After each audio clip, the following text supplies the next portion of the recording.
ఈ జాతి కోసం, బీసీ జాతి కోసం, బీసీ బిడ్డల కోసం, రాబోయేటువంటి సామాన్య వ్యక్తుల కోసం బీసీ భవన్ అనేది ఉంటే అక్కడ ఏ కార్యక్రమాలైనా చేసేదానికి భవిష్యత్తులో ఉంటుంది. కాబట్టి రాబోయే ఒక సెంటు స్థలం కూడా దొరకదు. కాబట్టి అందువలన మనము మన విధానంత సంఖ్యాబలాన్ని అక్కడ చూపించి బీసీ భవనాన్ని మనము తెచ్చుకునే విధంగా చేసే ప్రయత్నం ఖచ్చితంగా చేద్దాము.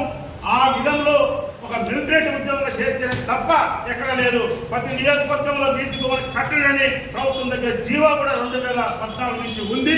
దాన్ని తీసుకురావడంలో ఇవ్వడంలో వాళ్ళు చాలా ఎన్నికలు చేస్తున్నారు.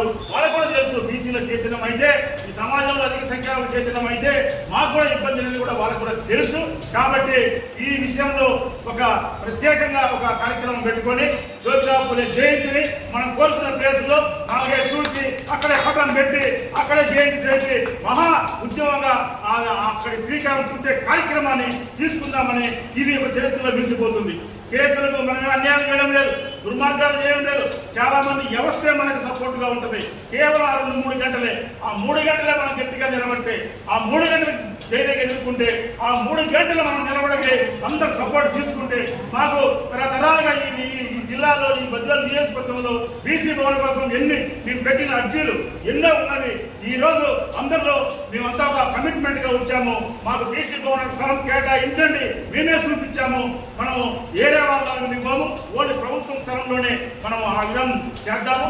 ప్రభుత్వంతో అనుమతి తీసుకొని తర్వాత చేద్దాము. ధైర్యంగా ఆ స్థలాన్ని మనం తీసుకునే విధంగా రాబోయే రోజుల కార్యక్రమం శ్రీకారం రాలిన సురగోళాలెన్నో ఈ మానవ రూపం కోసం జరిగిన పరిణామాలెన్నో ఒక రాజును గెలిపించుటలో ఒరిగిన నరకంఠాలెన్నో కులమతాల సుడి గుండాలకు బలిగాని పవిత్రులెందరూ ఆ చల్లని సముద్రగర్భం కాచిన పడబాలల వెంటం ఆ నల్లని ఆకాశంలో కానరాని భాస్కరులెందరో